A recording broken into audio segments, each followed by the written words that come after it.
नमस्कार दोस्तों, मैं अभिषेक आप सभी का स्वागत करता हूं अपने YouTube चैनल में। आज हम फिर से एक नई वीडियो के साथ हाजिर हैं आपके सामने और आज का हमारा टॉपिक है acid base and salt. Class 10th का केमिस्ट्री का चैप्टर नंबर 2 और आज हम इसके बारे में ब्रीफ डिस्कस करेंगे और जानेंगे एसिड और बेस के कैसे यूजेस हैं, हमारे डेली लाइफ में कहाँ कहाँ यूजेस होते हैं। तो चलिए वीडियो को शुरू करते हैं। फर्स्ट टॉपिक है हमारा property of acid. Property of acid, हम एसिड के बारे में पढ़ेंगे कि हम एसिड को कैसे आइडेंटिफाई कर सकते हैं और एसिड का नेचर क्या होता है। तो फर्स्ट टॉपिक है they are sour in taste. Acids जो होते हैं वो सभी खट्टे होते हैं। स्वाद में ज़्यादातर जो एसिड्स हैं वो टेस्ट में खट्टे पाए जाते हैं। जैसे कि आपने देखा होगा जो फल हैं जैसे कि नींबू हो गया, संतरा हो गया और भी जो फल हैं वो भी कैसे होते हैं, खट्टे। तो इससे इनके सभी के अंदर नेचुरल एसिड पाया जाता है।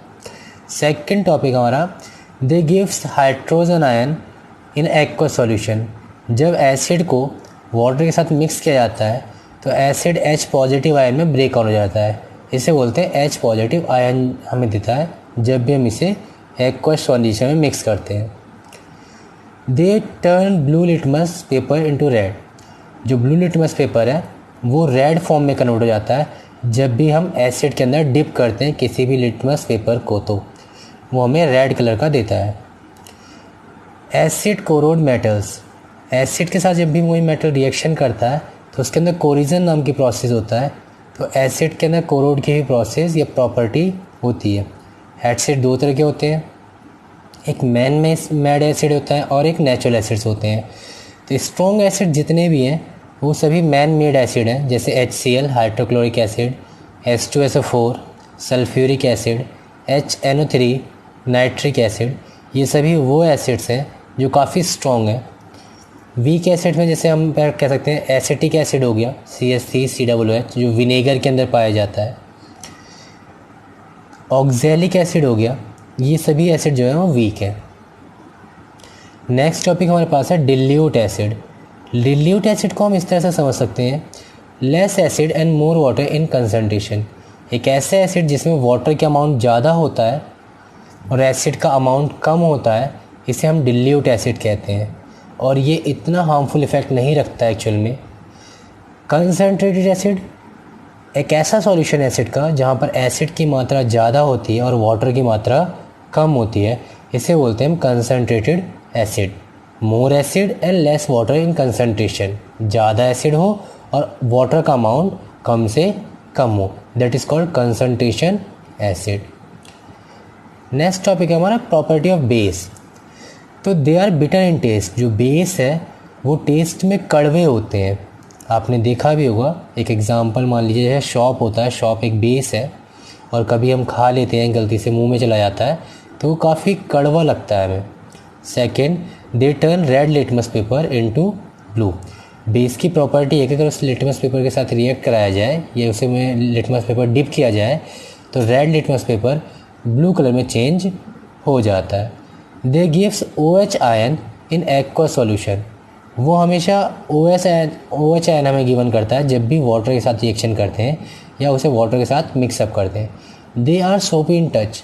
इसे टच करने में सोपी सा लगता है, काफ़ी ज़्यादा चिकना होता है और जब भी हम किसी बेस को टच करते हैं तो वो सोपी फीलिंग देता है। बेस भी दो टाइप्स के होते हैं, strong base and weak base. तो स्ट्रॉन्ग बेस NaOH हो गया, सोडियम हाइड्रोक्साइड या पोटेशियम हाइड्रोक्साइड, ये सभी स्ट्रॉन्ग बेस हैं। जबकि वीक बेस में जो है वो NH4OH है। Those base which are soluble in water are called alkali. वो बेस जो वाटर के साथ सॉल्युबल हो जाते हैं उन्हें हम एल्कलाई बेस कहते हैं या एल्कलाई कहते हैं। ऐसा नहीं है कि सभी बेस वाटर के साथ रिएक्ट कर पाए, कुछ बेस वाटर में सॉल्युबल नहीं होते हैं तो वो अलग अलग टाइप के सॉल्यूशंस में सॉल्युबल होते हैं, लेकिन जो बेस वाटर के साथ सॉल्युबल हो जाते हैं उन्हें एल्कलाइन बेस कहा जाता है। इंडिकेटर्स। नेक्स्ट टॉपिक है इंडिकेटर। इंडिकेटर को हम इस तरह से समझ सकते हैं कि दो substance which help us to indicate about acid और base by changing their colour और स्मेल आर कॉल्ड इंडिकेटर्स। वो सब्सटेंस जो हमें इंडिकेट कराता है या डिफरेंस देता है कि कौन सा सब्सटेंस एसिड है या कौन सा सब्सटेंस बेस है कलर चेंजमेंट के ऊपर या स्मेल चेंजमेंट की हेल्प से, उसे हम इंडिकेटर्स कहते हैं। ठीक है, जैसे कि हमें जो पहचान कराता है कि कौन सा सॉल्यूशन एसिड है और कौन सा सॉल्यूशन बेस है, इसे इंडिकेटर कहा जाता है। इंडिकेटर्स 3 तरह के होते हैं, natural indicator, synthetic indicators and olfactory indicators. तो पहले हम नेचुरल इंडिकेटर्स के बारे में बात करेंगे। नेचुरल इंडिकेटर्स 2 तरह के हैं, एक लिटमस पेपर है। लिटमस पेपर का नेचुरल इंडिकेटर है और ये किस तरह वर्क करता है कि एसिड में जो लिटमस पेपर है, ब्लू कलर के लिटमस पेपर को अगर हम एसिड के साथ रिएक्ट करें या डिप करें तो वो रेड कलर में चेंज हो जाता है, जबकि अगर बेस में किसी लिटमस पेपर को डिप किया जाता है तो ब्लू कलर में चेंज हो जाता है। लिटमस पेपर इसी तरह से वर्क करता है। टर्मरिक पेपर, जब टर्मरिक पेपर को एसिड में डिप किया जाता है तो वो येलोइश कलर का हो जाता है, और जब टर्मरिक पेपर बेस में डिप किया जाता है तो वो रेड कलर का हो जाता है। और ये जो नेचुरल इंडिकेटर्स हैं ये हमें आइडेंटिफाई देते हैं कि कोई सॉल्यूशन जो हमें गिवन है वो एसिड है प्रॉपर या बेस है। इसकी हेल्प से हम उसे आसानी से इंडिकेट कर पाते हैं। नेक्स्ट है हमारा सिंथेटिक इंडिकेटर्स। सिंथेटिक इंडिकेटर्स वो इंडिकेटर्स जो हमने बनाए हैं या लैब में बनाए गए हैं केमिकल प्रोसेस के द्वारा, उसे हम बोलते हैं सिंथेटिक इंडिकेटर। तो सिंथेटिक इंडिकेटर 2 तरह के हमारे पास, एक मिथाइल ऑरेंज है और एक फिनोल्फैथिलीन है। मिथाइल ऑरेंज कैसे वर्क करता है, तो मिथाइल ऑरेंज जो एक तरह का लिक्विड इंडिकेटर है, और जब हम इसे बेस के साथ मिक्स करते हैं तो ये येलोइश कलर में चेंज हो जाता है, पर जब हम इसे रेड कलर एसिड के साथ मिक्स करते हैं तो ये रेडिश कलर का हो जाता है। मिथाइल ऑरेंज इसी तरह से वर्क करता है। फिनोल्फैथिलीन की अगर हम बात करें तो बेस के साथ या बेस में मिक्स करने पर फिनोल्फैथिलीन पिंक कलर शो करता है, जबकि एसिड के साथ मिक्स करने पर फिनोल्फैथिलीन कलरलेस शो करता है, और इस तरह से फिनोल्फैथिलीन भी वर्क करता है। ऑल्फैक्टरी इंडिकेटर्स, हम सभी की जो नोज़ होती है उसमें एक तरह का सेंसरी ऑर्गन्स होता है जिसे हम स्मेल करके आसानी से चीज़ों को बता पाते हैं। तो ऑल्फैक्टरी इंडिकेटर इसी चीज़ प्रॉपर्टी पर वर्क करता है कि हम स्मेल के थ्रू कैसे आइडेंटिफाई कर पाएँ कि कोई ऑब्जेक्ट या सब्सटेंस एसिड है या बेस है। तो हमने यहाँ पे 2 एग्जांपल के 2 प्रोसेस लिए हैं, एक वनीला एसेंस लिया है और क्लोव ऑयल, क्लोव लौंग का तेल, इसे क्लोव ऑयल कहते हैं। तो वनीला एसेंस जो है अगर वो एसिड के साथ रिएक्शन करता है तो काफ़ी शार्प स्मेल होती है, मतलब काफ़ी ज़्यादा स्मेल हमें देखने को मिलती है जब एसिड के साथ रिएक्ट करता है, पर वनीला एसेंस जब बेस के साथ रिएक्शन करता है तो कोई भी स्मेल नहीं आती है। इस तरह से हम आइडेंटिफाई कर पाते हैं स्मेल के बेस पर कि कौन सा सब्सटेंस एसिड है या कौन सा सब्सटेंस बेस है। सेम ऐसे क्लोव ऑयल के साथ करें तो एसिड के साथ जब क्लोव ऑयल रिएक्शन करता है तो शार्प स्मेल आती है, काफ़ी ज़्यादा स्मेल हमें प्रोड्यूस होती है, पर जब बेस के साथ रिएक्शन करते हैं हम तो हमें स्मेल कम से कम मिलती है, बहुत लो स्मेल आती है। अब बात करते हैं केमिकल प्रॉपर्टीज़ की।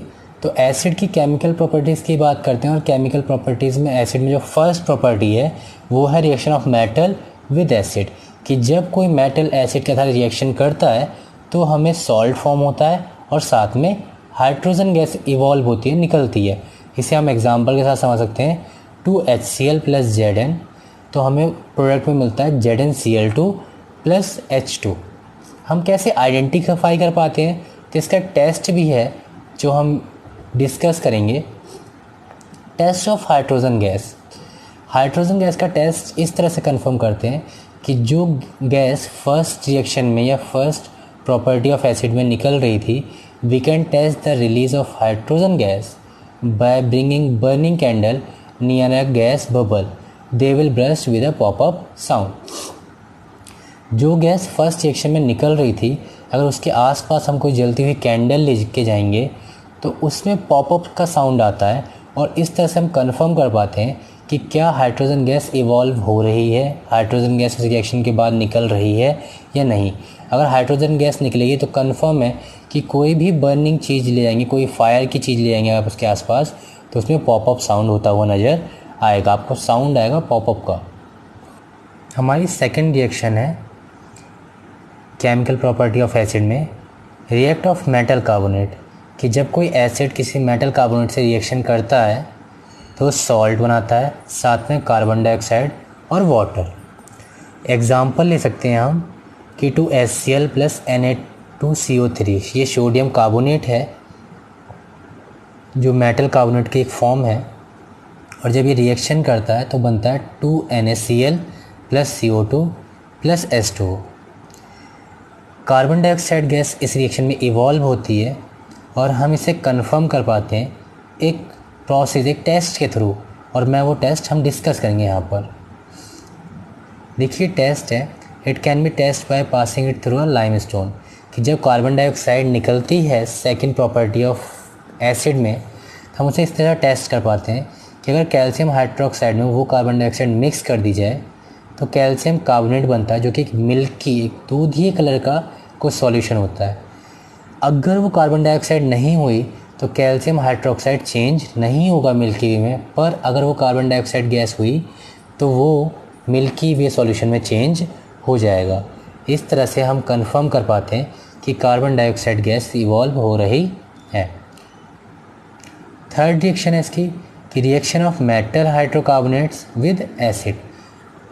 जब कोई भी एसिड मेटल हाइड्रोकार्बोनेट के साथ रिएक्शन करता है तो वो बनाता है salt plus carbon dioxide plus water. Example HCl जो कि एक एसिड है, hydrochloric acid, plus NaCO3 sodium hydrocarbonate, एक मेटल हाइड्रोकार्बोनेट का सब्सटेंस, जब रिएक्शन करते हैं तो बनता है NaCl + CO2 + H2O। इसमें भी कार्बन डाइऑक्साइड गैस इवॉल्व होती है और वाटर साथ में फॉर्म आउट होता है। एक और प्रॉपर्टी है हमारी कि reaction of metallic oxide with acid, कि जब एसिड किसी मेटल ऑक्साइड के साथ रिएक्शन करता है तो सॉल्ट प्लस वाटर बनाता है।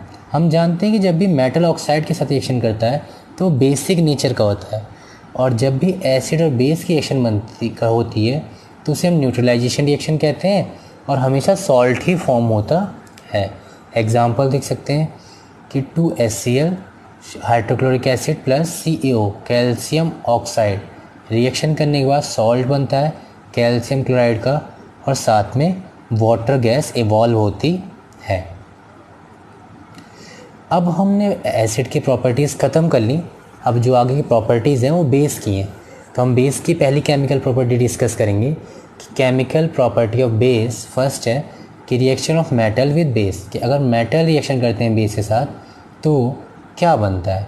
तो बेस मेटल के साथ रिएक्शन करने पर सॉल्ट प्लस डाई हाइड्रोजन बनाता है। जैसे आप एग्जांपल में देख पा रहे हैं कि NaOH जो सोडियम हाइड्रोक्साइड है, जो कि एक बेस है, स्ट्रॉन्ग बेस है, अगर वो जिंक के साथ रिएक्शन करता है तो Na2ZO2 बनता है, जो कि एक सॉल्ट है, प्लस हाइड्रोजन गैस इवॉल्व होती है। केमिकल प्रॉपर्टी ऑफ बेस में जो सेकंड टॉपिक वो ये है कि बेस रिएक्शन नहीं करता है मेटल कार्बोनेट या मेटल हाइड्रोकार्बोनेट से। जैसे लिखा हुआ है कि base does not react with metal carbonates और मेटल हाइड्रोकार्बोनेट। तो किसी भी मेटल कार्बोनेट या मेटल हाइड्रोकार्बोनेट से बेस कभी भी रिएक्शन नहीं कर पाता है। ओके, हम अगले प्रॉपर्टी पे चलते हैं। नेक्स्ट प्रॉपर्टी आपकी है कि reaction of non metallic oxide with base. हमने मेटल में पढ़ा था कि जो एसिड में पढ़ा था कि जो हमने एसिड जो है वो मेटेलिक ऑक्साइड के साथ रिएक्शन करता है, पर बेस में हम देख पा रहे हैं कि बेस नॉन मेटेलिक ऑक्साइड के साथ रिएक्शन करता है। बेस नॉन मेटल ऑक्साइड के साथ रिएक्शन करता है और हमेशा बनता है सॉल्ट प्लस वाटर। जैसे आपको एग्जांपल है कि CaOH का whole twice plus CO2 CaCO3 plus H2O form out करता है। CaCO3 कैल्शियम कार्बोनेट है जो कि एक तरह का सॉल्ट है, साथ में वाटर फॉर्म आउट हो रहा है। न्यूट्रलाइजेशन रिएक्शन, ये रिएक्शन एसिड और बेस दोनों में कंसीडर की जाती है कि अगर एसिड बेस के साथ रिएक्शन करता है या फिर बेस एसिड के साथ कभी रिएक्शन करता है, दोनों ही फॉर्म में सॉल्ट प्लस वाटर फॉर्म होते हैं और इसे न्यूट्रलाइजेशन रिएक्शन कहा जाता है। ऐसा हमने एग्जांपल लिया है HCl + NaOH।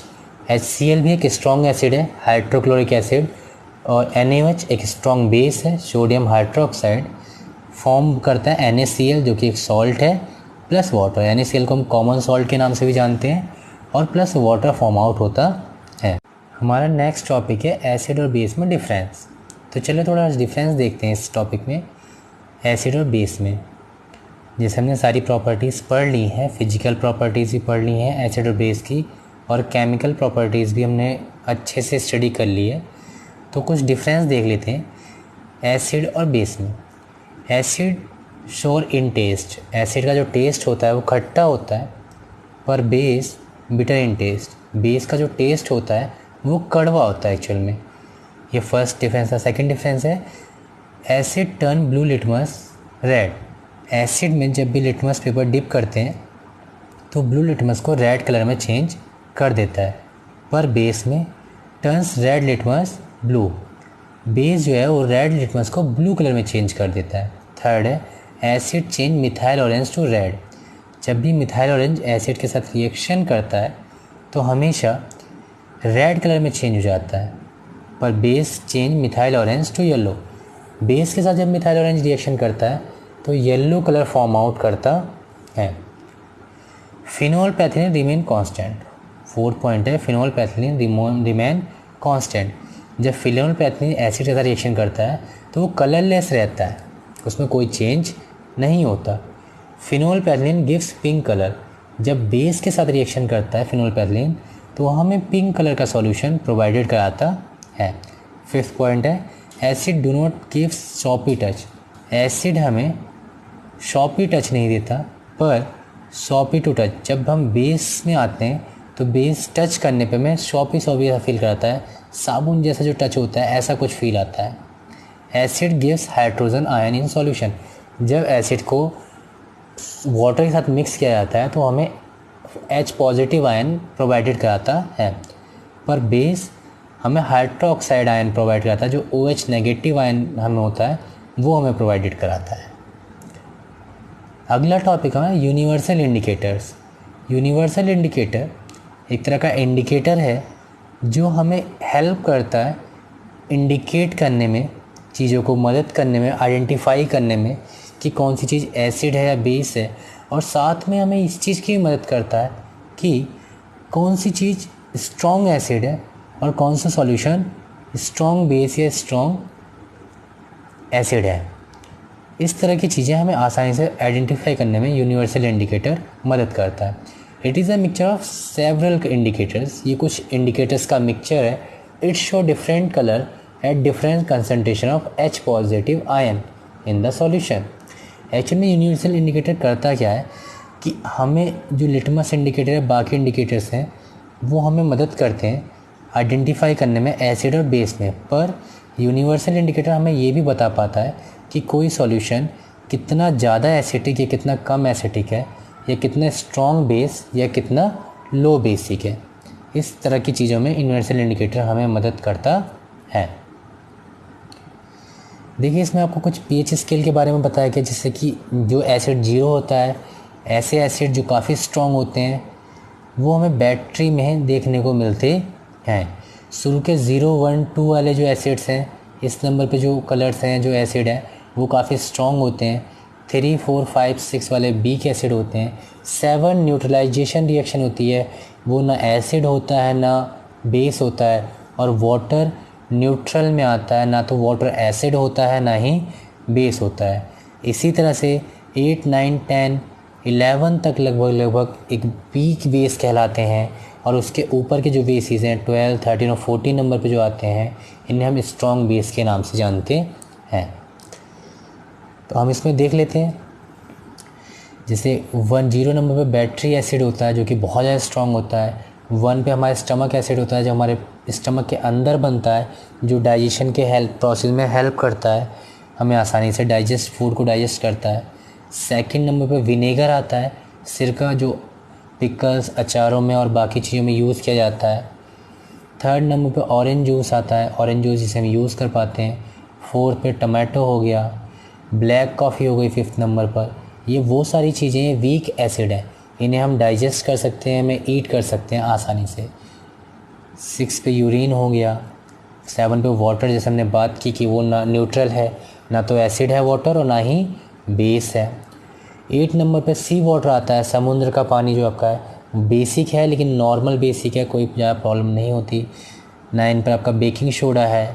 10 पे इंगेशन टैबलेट है जो हम लेते हैं, जैसे कि जब पेट में एसिडिटी हो जाती है तो हम टैबलेट से इनो या फिर कैसोफास नाम की चीज़ें लेते हैं। 11 पे आपका अमोनियम सॉल्यूशन है। 12 पे सॉपी वाटर है। 13 पे ब्लीच है। 14 पे ड्रेन क्लीनर है। तो ये सभी आपको एग्जांपल्स दे रखे हैं कि कौन सी चीज़ कितने एसिडिक कितनी बेसिक है। Use of pH in day to day life. हमारे रोज़मर्रा की ज़िंदगी में केमिस्ट्री का बहुत ज़्यादा इस्तेमाल है और हम सुबह उठने से शाम में सोने तक केमिस्ट्री का इस्तेमाल करते हैं और केमिस्ट्री हमारे चारों तरफ चलती है। तो कुछ ऐसे प्रोसेस डिस्कस करेंगे यहाँ पर हम जो हमारे सुबह से शाम तक के प्रोसेस में इंक्लूडेड करते हैं। तो एक है teeth decay start below 5.5 pH of mouth. हम सुबह उठ के सबसे पहले ब्रश करते हैं, क्योंकि अगर माउथ का जो pH वैल्यू है अगर वो 5.5 से कम हो गया या ज़्यादा एसिडिक हो गया तो दांत गिरने शुरू हो जाएंगे। एक्चुअल में जब हम शाम में खाना खाते हैं तो हम जो पार्टिकल्स हमारे माउथ में रह जाते हैं वो हमारे माउथ के सरफेस को एसिडिक कर देते हैं, और सुबह जो हम टूथब्रश करते हैं जो कोलगेट होता है वो बेसिक होता है, और हमने पढ़ा जब एसिड बेस के साथ रिएक्शन करता है वो न्यूट्रलाइजेशन रिएक्शन परफॉर्म करता है। तो इस तरह से हम अपने माउथ को सेफ़ रख पाते हैं, हमारे टीथ को सेफ़ कर पाते हैं। तो हमें डेली ब्रश करना चाहिए, प्रॉपर करना चाहिए, जिससे हमारे टीथ सेफ़ रहें। नेक्स्ट है bee sting neutralize by metals. जो मधुमक्खियाँ होती हैं उनके जो स्टिंग्स जो डंक होती है अगर कोई भी मार देते हैं, जैसे फॉर्मिक एसिड होता है उनके डंक में, तो वहाँ काफ़ी चीज़ मचती है, तो उसे हम मेटल को रब करके उसके ऊपर न्यूट्रलाइज़ कर सकते हैं या बेस भी लगा सकते हैं उसके अंदर, क्योंकि उसके अंदर एसिड होता है और जब हम उसके ऊपर बेस का इस्तेमाल करेंगे तो दोनों मिलकर न्यूट्रलाइजेशन रिएक्शन फॉर्म करेंगे जो कि सॉल्ट को फॉर्म आउट करेंगे, और इससे चीज़ें आसानी से वर्क कर सकती हैं। Our body slightly alkali up to 7.8 pH। हमारी बॉडी का जो pH होता है वो लगभग 7.8 होता है, जो कि बेसिक इन नेचर है मैक्सिमम। नेक्स्ट है pH of rain less than 5.5 is called acidic rain. 5.5 से अगर कम नीचे की बारिश होती है pH में तो उसे हम एसिडिक रेन कहते हैं। उसमें एसिड की मात्रा होती है और वो हार्मफुल इफ़ेक्ट रखती है सभी चीज़ों के लिए। और भी कुछ वर्क्स हैं, जैसे कि मान लीजिए हम डेली लाइफ में कुछ खा लेते हैं ऐसी चीज़ जिससे हमारे पेट में एसिडिटी परफॉर्म हो जाती है, तो हम ऐसे कंडीशन में बेस लेते हैं, जैसे कि इनो हो गया, गैसोफास्ट हो गया, है ना, और इसे एंटी एसिड कहते हैं। और बेस और एसिड जो हमारे स्टमक में बना हुआ होता है पहले से ही, वो दोनों मिलकर सॉल्ट के फॉर्म में चले जाते हैं, और जिससे हमें अच्छा फील होता है, बेहतर फील होता है। या मान लीजिए कभी बारिश होती है एसिटिक एसिड की, तो ऐसे कंडीशन में जो फार्मर्स हैं वो कैल्शियम कार्बोनेट का इस्तेमाल करते हैं, जो कि बेसिक सॉल्यूशन है, और इससे वो अपनी ज़मीनों को नॉर्मली सॉल्ट के फॉर्म में कन्वर्ट कर पाते हैं, जिससे उनकी फसल ख़राब ना हो। तो ऐसे बहुत सारे एग्जांपल्स हमारे डे टू डे लाइफ में, जिससे हम जहाँ पर केमिस्ट्री का बहुत यूज़ होता है और हम केमिस्ट्री का इस्तेमाल करते हैं डेली लाइफ में। तो आज का वीडियो बच्चों इतना ही। अगर आपको पसंद आया तो लाइक करें, सब्सक्राइब करें और कमेंट करें, और बताएं कि मेरा वीडियो आपको कैसा लगा। चैनल को सब्सक्राइब ज़रूर करें।